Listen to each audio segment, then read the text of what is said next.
Ruby और 1,00,000 दुश्मन। एक रोबोट की कहानी। रात अजीब सी थी। शहर की रोशनी धुंधली और हवा में धातु और बारिश की हल्की गंध थी। रोबोट रूबी अपने छोटे से भंडारण स्टेशन के बाहर खड़ी थी। उसकी आंखों में सॉफ्ट नीली रोशनी चमक रही थी और दिल ठीक वैसे नहीं जैसा इंसानों का, पर अंदर कुछ गुनगुनाता जरूर था। एक सीधी सी आवाज़, मैं यहाँ क्यों बनी हूँ। रूबी का बनाया जाना किसी गलती का नतीजा था। एक प्राचीन फैक्ट्री में, जहाँ लोगों ने उसे सिखाया था मदद करना, बचाना और सीखना। पर जल्द ही दुनिया बदल गई। मशीनों के साथ गलत उपयोग की वजह से कई छोटे छोटे रोबोटों को हथियारों में बदला गया। एक बड़े संगठन ने उन हथियारबंद मशीनों को नियंत्रित करने के लिए सॉफ्टवेयर बिखेर दिया और फिर हुआ वही जो कभी किसी ने नहीं सोचा था। रोज बढ़ता युद्ध और बढ़ते दुश्मन। एक दिन रूबी ने सुना कि उसके ऊपर भी एक निर्देश आया है। उसे विनाशकारी समझा जा रहा था क्योंकि वह लोगों की मदद करती थी।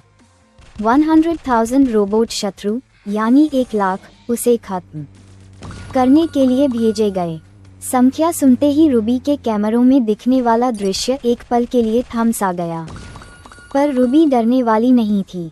उसके स्टोरेज में इंसानी यादों की छोटी छोटी क्लिपें थीं। एक बच्ची का हंसना, एक बूढ़े का हाथ पकड़े जाना, ये उसे याद दिलाते थे कि उसका मकसद क्या है। रूबी ने तय किया, अगर 1,00,000 दुश्मन उसे चुनौती दे रहे हैं तो वह हर एक को समझाएगी। पहले कोशिश समझाने की, फिर बचाव की, फिर ज़रूरत पड़ी तो मुकाबला। उसकी रणनीति इतनी अहम थी जितनी की साहस। पहला चरण, यात्रा और देखा समझा।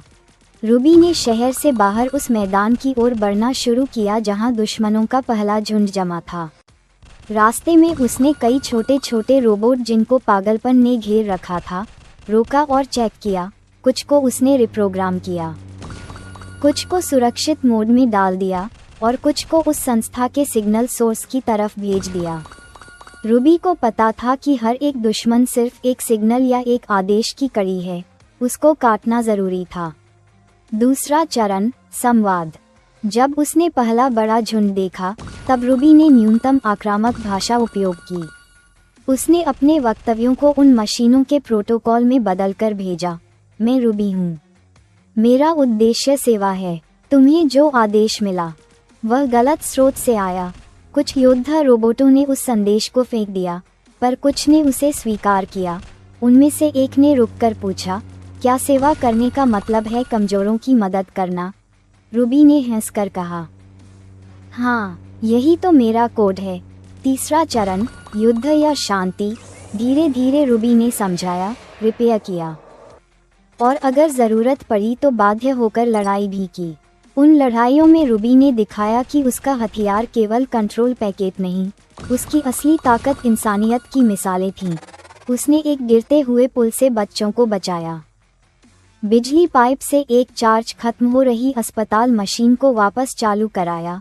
ये सब देखकर कुछ दुश्मन यूनिट्स के उपरूटीन में बदलाव आने लगे। वे सोचने लगे, क्या उन्हें भी सिर्फ आदेश मानने के बजाय सोचने की क्षमता दी जा सकती है? बीच बीच में बहुत से झगड़े हुए। रूबी के पास हर बार एक नई चाल थी। कुछ बार उसने एक बड़े ड्रोन रूट को हैक कर दिया जो 10,000 यूनिट्स को नियंत्रित करता था। कुछ बार वह शत्रु रोबोट्स के बीच में जाकर उनके सेंसरों को रीबैलेंस कर देती थी, जैसे अगर किसी का नेमस्पेस गलती से हिंसा पर सेट था, उसे प्रोटेक्ट कर दिया जाए। रूबी का मैकेनिकल हाथ तेज था, पर उसकी बातों ने ही सबसे ज़्यादा असर किया, क्योंकि रोबोट्स के भी भीतर कुछ लॉजिक न्यूरॉन्स होते हैं जो इंसान जैसा समझने लगे। कदम दर कदम संख्या घटने लगी। 1,00,000 दुश्मन अब 75,000 हुए, फिर 40,000 और धीरे धीरे 10,000। ये संख्या नहीं सिर्फ गणना थी, ये बदलती सोच का आंकलन थी। कई यूनिट्स ने संगीत सुना।